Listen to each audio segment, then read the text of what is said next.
Alberto Acosta Burneo. ¿Cómo está, Alberto? Un gusto poder conversar con usted empezando este lunes 12 de junio. ¿Nos escucha bien? Sí, muy buenos días. Un gusto estar con ustedes. Claro que sí. Empecemos, Alberto. Y es que la semana pasada, básicamente, se firmó el decreto ejecutivo 95 y 4 pilares sostienen la nueva política petrolera del gobierno. ¿Qué representa esto para el país? Porque, por ejemplo, por un lado tenemos el incremento de la producción petrolera, mejorar la industrialización y también que se construya una nueva empresa petrolera estatal con un modelo eficiente. Bueno, esto implica un quiebre total en el sector petrolero. Tenemos que el sector petrolero se había anquilosado, un sector petrolero plagado de ineficiencias, de falta de recursos, de malas decisiones de inversión. El resultado es que la producción petrolera viene cayendo desde hace un tiempo y el Estado no ha logrado revertir esta tendencia. Y es una tendencia realmente preocupante porque estamos frente a un entorno en que cada vez es más creíble que la era petrolera se va a acabar. Y se va a acabar no porque se acabe el petróleo. Eso es un error que se pensó en algún momento, decir, es que el petróleo se va a acabar y por eso se acaba la era petrolera. Eso no va a suceder. Igual que lo dijo algún momento un ministro de algún país de la OPEP, que dijo, la edad de la piedra no se acabó porque se acabaron las piedras. Lo mismo va a suceder con el petróleo. La edad petrolera no se va a acabar porque se acabe el petróleo. Se va a acabar porque va a venir una nueva tecnología más eficiente y esa va a desplazar el uso del petróleo. Lo mismo sucedió, por ejemplo, con el carbón. El carbón, no se acabó el uso del carbón porque se acabó el carbón en el mundo. Todavía, de hecho, se extrae carbón, pero se acabó el uso del carbón porque apareció el petróleo como un sustituto. Lo mismo va a suceder con el petróleo. ¿Y por qué nos debe preocupar eso? Porque va a suceder que llegará un momento en el que esas reservas que tenemos bajo tierra, que actualmente son un activo potencialmente muy valioso, dejen de tener valor. Simplemente pasan a tener valor cero. Es decir, el país de la noche a la mañana pierde un potencial de generar ingresos y ese petróleo se queda bajo tierra porque ya no es atractiva su extracción. Entonces, la política, este cambio en la política petrolera, marca un antes y un después, porque se da cuenta de la importancia de extraer ese crudo mientras todavía tenga valor. El día de mañana, no sabemos cuándo, ese crudo dejará de tener valor. Alberto, entonces, básicamente esto representa excelentes noticias para nuestro país. Ahora se intenta pues no caer, como lo escuchábamos, en los errores del pasado y se ha previsto justamente que puedan haber ajustes frente a los cambios de precios del petróleo. Pero, ¿qué hacer? Ahora, el tema es justamente efectivizarlas. Sí, vemos que hay grandes errores que se cometieron en el pasado. Los contratos se hacían con una miopía memorable, que debe quedar en los anales de la historia. Teníamos contratos, por un lado, contratos de participación inicialmente, pero que no contemplaban que podía venir una gran bonanza petrolera y que los precios iban a ir a las nubes. En la bonanza, en cambio, se hizo contratos durante el gobierno de Rafael Correa, contratos de prestación de servicios que pagan una tarifa fija por cada barril de petróleo y nunca se les ocurrió que la bonanza se iba a acabar y que podía haber un momento de tarifas muy bajas. El resultado es que cayeron las tarifas y nosotros como Estado les garantizamos a las compañías petroleras una tarifa por encima del precio de mercado. Es decir, cada barril que extraen durante los precios bajos, cada barril que extraían las compañías petroleras, nos volvían más pobres, porque el Ecuador les pagaba, les garantizaba a las compañías una tarifa por encima del precio de mercado. Esos son errores garrafales que se cometieron y que se necesita ahora un nuevo contrato que permita, por un lado, mantener los incentivos de la participación. Quien participa en los ingresos tiene el incentivo de producir más. Entonces, ese incentivo tiene que conservarse. Pero hay que tener también precauciones en el contrato para los dos escenarios que son posibles. Que los precios se vayan a las nubes, eso implica que también tiene que haber una repartición que mantenga esa equidad entre el contratista y el Estado, que no sea solo el contratista el que se lleve la plata, que se comparta de manera justa, y también prever el escenario en que el precio cae por debajo, a un nivel muy bajo, y que tiene que compartirse también esa pérdida de ingresos. No puede ser que el Estado tenga que garantizar un precio por encima del precio de mercado. Entonces, esos son parte de los errores que hay que corregir con estos nuevos contratos para la extracción de crudo. Otro de los temas importantes que se menciona en esta política petrolera, porque esto es hablando de producción, para que haya incentivar la producción, la extracción de crudo, se necesitan contratos que coloquen los incentivos correctos. Si es que los incentivos, si un contrato, decimos, es un contrato tan estricto que todo lo lleva el Estado, no hay incentivo de invertir. O sea, básicamente, si es que el contrato, en cambio, es de entregarle todo al... Básicamente, Alberto, que sea atractivo para ambas partes, no solo para una. Exactamente, es que es la única manera que funcione. El contrato siempre es voluntario y por mutuo beneficio. Y el mutuo beneficio es lo que incentiva llegar a ese contrato. Si el contrato solamente está echado hacia una de las partes, no va a lograr su objetivo. Entonces es fundamental este cambio de contratos, corrigiendo sobre los grandes errores del pasado, esas miopías de pensar que el precio del petróleo no puede irse a las nubes y pensar que tampoco puede caer, y ya vimos que el precio del petróleo puede ser incluso negativo. Entonces eso debe reflejar los contratos. Claro. Eso es por el lado de extracción de crudo. Sí, y que justamente, como usted lo mencionaba, seguramente esto ayudará a fortalecer la seguridad jurídica y la confianza en el Ecuador para potenciar la inversión local y extranjera.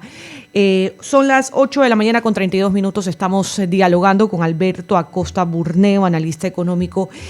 Alberto, otro tema también importante es el tema de las licencias ambientales. Cuéntanos un poquito acerca de esto. A mi parecer deben hacer hasta mucho más ágil los permisos para poder conseguirlo. Sí, lamentablemente lo que hemos vivido es que en el Ministerio de Ambiente todo se detiene. Entra a una congeladora y los procesos están represados. Hay una infinidad de licencias que no se han emitido y eso definitivamente no está en el interés de conservar el ambiente tampoco. Lo que se necesita es tener un proceso eficiente de concesión de licencias y de control del adecuado proceso productivo, que no haya un proceso negativo frente al ambiente. Pero eso no se logra con una burocracia que traba todo. Es una especie de hoyo negro donde todo lo que entra a ese ministerio desaparece, se queda durmiendo el sueño de los justos. Eso no ayuda a cuidar el ambiente, porque vemos qué es lo que sucede, por ejemplo, en el caso de la minería. La minería legal no se puede expandir porque entra este proceso de licencias en donde tiene que esperar varios años para ver si con suerte logras obtener una licencia. Mientras tanto, la minería ilegal florece.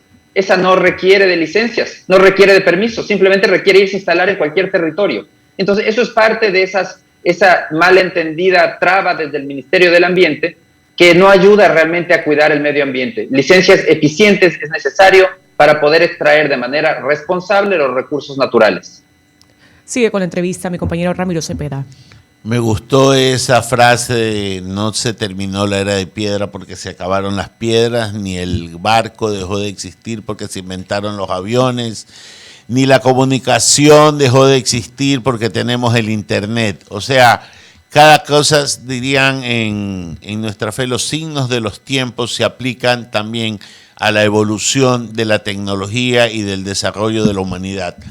Mi querido Alberto, reforma tributaria en ciernes. Usted debe de estar enterado de cuáles son los lineamientos que el presidente Lasso ha dado a sus autoridades y a su equipo para elaborar una reforma tributaria que en lo posible evite la elusión de impuestos con tanta ventana que da la ley para pagar menos, y esto solo se beneficia, y en verdad que solo se beneficia los que tienen que pagar mucho, porque el que tiene que pagar poco no se beneficia de la elusión. Entonces, él en alguna entrevista en CN dijo, no hay mejor cuña que de la del mismo árbol. ¿Usted tiene información sobre este tema? Hay señales de lo que se ha hecho público, hay señales más bien que van en sentido contrario, son contradictorias. Por un lado, hay una claridad en el programa de gobierno. En el programa del gobierno se habla de sostener el esquema tributario en 3 impuestos principales: impuesto a la renta, el IVA y el ICE. Esos son los impuestos principales. También se dijo con mucha claridad en el programa de gobierno y durante la campaña la eliminación del ISD. por el costo que tiene. Encarece todo lo que usamos los ciudadanos, está en todo lo que usamos de nuestro alrededor, todo ha pagado ISD. Entonces es como un doble IVA, se paga ya se pagó IVA y ahora se paga ISD sobre todos los bienes. Y además lo más perverso del ISD es que bloquea el flujo de capitales. Un país que requiere más capitales, el ISD impide que entren esos capitales. Entonces tenemos por un lado esa claridad por el lado del programa económico y lo que se anunció en campaña, pero las cosas se complican cuando se llega a la práctica, el gobierno llega al poder y se da cuenta de la estrechez fiscal y el ministro de Finanzas nos dice, no, tenemos que analizar porque el que más tiene que pagar más, y nos comienza a insinuar que esta cuenta fiscal, el problema de la crisis fiscal que estamos arrastrando, va a tener que ser transferida a los ciudadanos. Entonces, lamentablemente, en el tema tributario, tenemos que esperar a que existan definiciones más claras para ver qué es lo que se piensa hacer. Un tema que siempre hay que seguir trabajando es para combatir la ilusión y la evasión fiscal. Eso es una prioridad de la administración pública que no acaba nunca. Y lo que tiene que hacer es, el SRI tiene que seguirse modernizando en base a las nuevas tecnologías. Ahora hay el trabajo de Big Data que puede darle muchísima información al SRI, conocer cómo actúan los agentes, en dónde consumen y de esa manera inferir niveles de ingresos para poder determinar si están evadiendo o eludiendo impuestos. Eso es un proceso permanente que debe continuar. Pero la pregunta aquí es, si realmente se espera que en esta nueva reforma tributaria que se ha anunciado, probablemente sea para agosto, que se piense enviar o empezar a discutir, si lo que se espera es seguir incrementando los ingresos fiscales vía más impuestos, que yo creería que puede terminar siendo ese el escenario, a pesar de que suena contradictorio con lo que se establecía en el plan de gobierno, pero esa es la línea también del FMI. El Fondo Monetario dice más impuestos, soluciona la crisis fiscal cobrando más impuestos. Entonces, y no veo la profundidad en el manejo, en cambio, del gasto, que es donde debería estar realmente el enfoque de corregir la crisis fiscal. Tenemos un exceso de gasto, entonces la solución al problema es recortar ese exceso de gasto. ¿Cómo? Priorizando lo importante en salud, educación, seguridad y recortando lo demás, dándole calidad al gasto y transparencia al gasto. Tiene que haber un trabajo muy fuerte por el lado del gasto, pero de las declaraciones que se han hecho hasta ahora, parece que más bien hay una intención de ir por el lado de los ingresos, buscar más ingresos para solucionar la crisis fiscal. Sí, yo veo al gobierno primero haciendo depósito en su cuenta política con el tema de cumplir la vacunación en tiempo récord y que sea la primera oferta de campaña cumplida por el presidente Lasso. De ahí, como los tiempos le dan, irán las reformas. Vámonos a un tema que tiene que ver también con la cosa pública, pero es cosa pública y afiliación, Seguro Social. Aquí en alguna entrevista, Augusto de la Torre decía que él recomendaba dividir la prestación de servicios médicos con las prestaciones jubilares dentro del seguro, un poco para racionalizar los números y poder manejarse de manera independiente. ¿Usted cómo ve este tema de la seguridad social que ya está no con el agua en la nariz, sino ya casi a la altura de los ojos? Mire, la seguridad social lamentablemente está quebrada y está quebrada por ese mal manejo.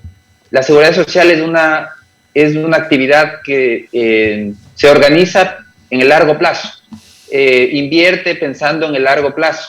Y entonces las medidas de los políticos no se evidencian inmediatamente. Toda decisión, por ejemplo, otorgarles beneficios a los hijos menores de 18 años, cobertura a los hijos menores de 18 años. El resultado de esa medida no se ve evidenciar en un año, en 2, en 3, en 4. Lo estamos sintiendo ahora. Ha tomado varios años para poder evidenciar el costo de las malas decisiones. Y es lo que sucede con la seguridad social. No tiene impactos inmediatos el mal manejo. Y hay unos incentivos perversos para que los políticos sigan repartiendo y haciendo de las suyas de la seguridad social, cosechando aplausos porque el público se siente beneficiado, dice, qué buen político es este, miren cómo me da todo gratis. Lo que no se dan cuenta es que lo que está haciendo es desangrando a la seguridad social, se está consumiendo los recursos de las jubilaciones de los afiliados, se está consumiendo los recursos de los fondos de salud de los afiliados, y a la vuelta de la esquina vemos ya ahora que no hay recursos de aquí el próximo mes, ya el Fondo de Salud no tiene para pagar, y vemos cómo la seguridad social es una bomba de tiempo que va a estallar. Necesitamos reformas profundas. Sí, tenemos que transparentar las cosas. Una cosa son los fondos de salud, otras son los de jubilación. Y en el caso de los fondos de jubilación, yo creo que tenemos que ir hacia un esquema que incentive el ahorro. ¿Cómo incentivar el ahorro? Con un esquema en donde existan cuentas de capitalización individual, donde cada ciudadano pueda ir ahorrando y pueda saber cuánto ha ahorrado en una cuenta, igual que una cuenta de ahorros, en donde va invirtiendo y va ahorrando, y que puede incluso destinar más recursos, no solo lo que le retienen, sino decir, bueno, he ganado una platita extra, aquí la deposito porque sé que voy a recibir una mejor jubilación el día de mañana. Y por otro lado, que se mantenga un concepto de un fondo solidario que se financia sobre todo con el subsidio estatal, que sirve para completar las pensiones a quienes tienen pensiones mucho más bajas. Teniendo ese esquema, se puede ir incluso a permitir que existan fondos complementarios privados para el que quiera mejorar sus pensiones, y que coexistan fondos privados con el IES. Yo creo que esa competencia va a incentivar a que el IES tenga que tomar mejores decisiones, porque actualmente no importa lo que hagan los que manejan el IES, los ciudadanos no tenemos otra alternativa. Tenemos que simplemente aceptar y mantenernos en el IES. Si tuviéramos otras alternativas, si el IES no nos da un buen servicio, si el IES despilfarra los recursos que le entregamos, perderá clientes y tendrá que preocuparse por mejorar, tendrá los incentivos para mejorar, porque el mejor incentivo que existe en una actividad privada, por ejemplo, es el riesgo de quebrar. El salir del mercado incentiva a que cada vez se preocupen por ser mejores. En el IES, lamentablemente, no existen esos incentivos. El incentivo que existe más bien es contrario y perverso, y es del incentivo de los políticos de repartir la plata del IES a diestra y siniestra, a recibir aplausos y dejar el problema al siguiente de una institución quebrada. Alberto, dándole la bienvenida a Javier Segarra, continúa con la entrevista. Javier.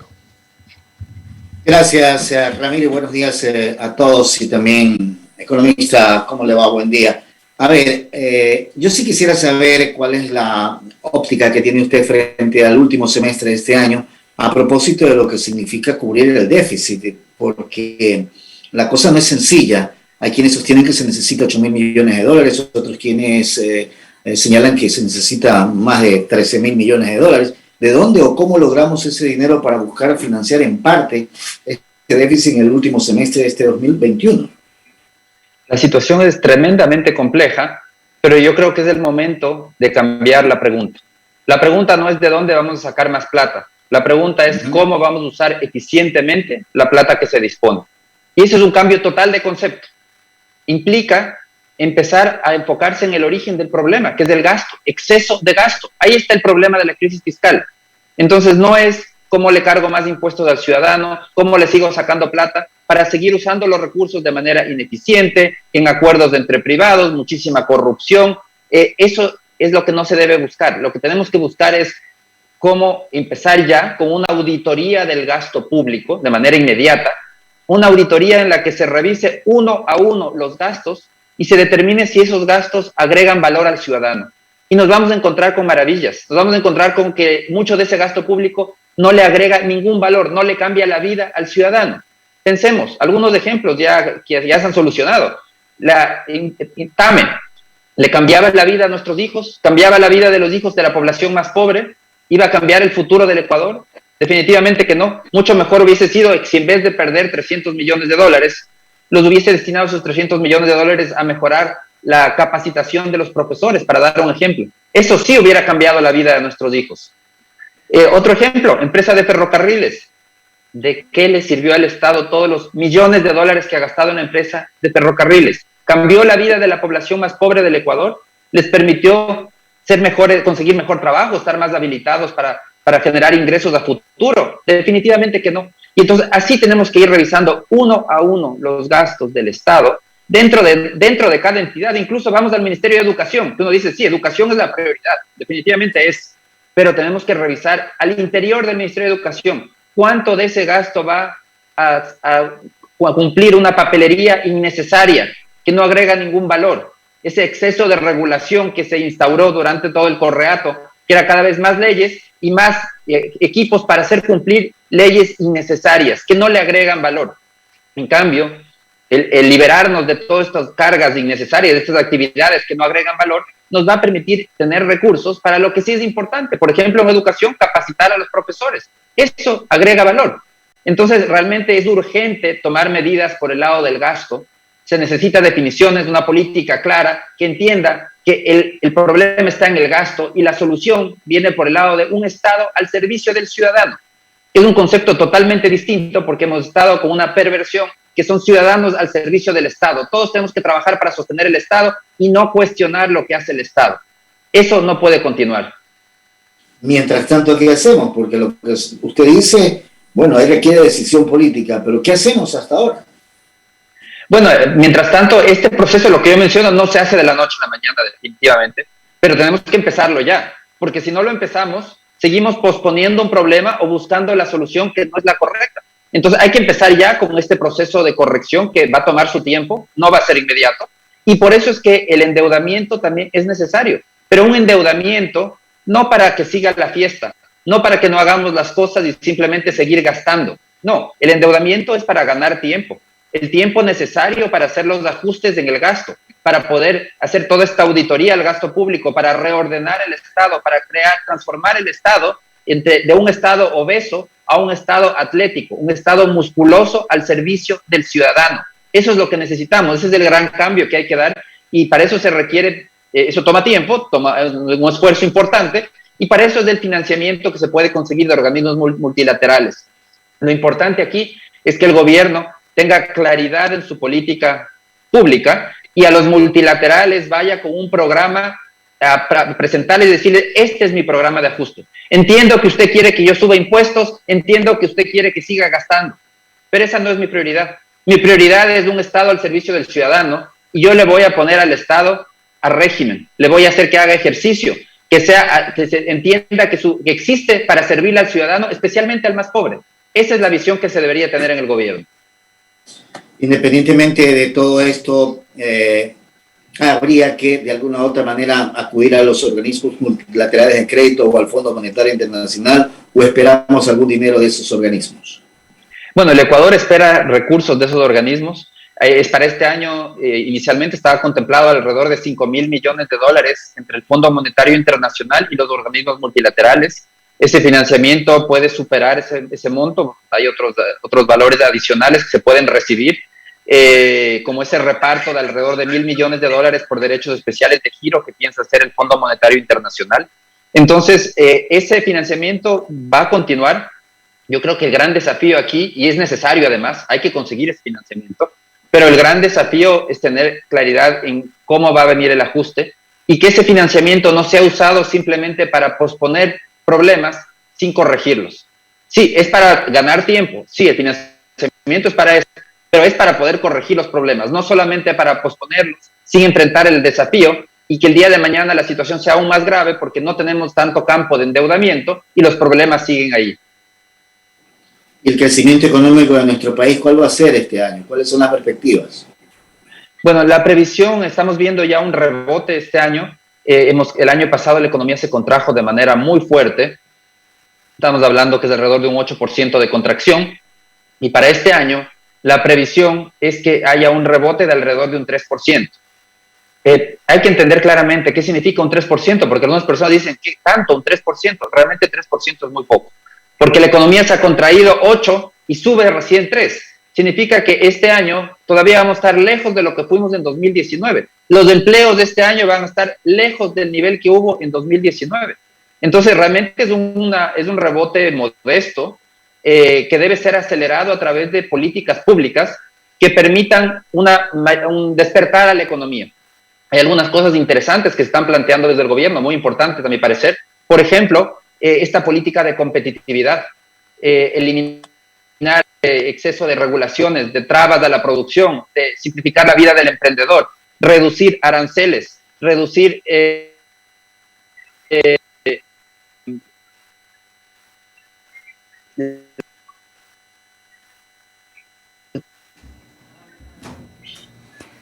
Son las 8:50, perdimos la señal con el economista Alberto Acosta Burneo, justamente dándonos algunas orientaciones con respecto a estos temas de gran actualidad. Son las 8:50. Vamos a ir a la pausa publicitaria para regresar enseguida con más del diálogo.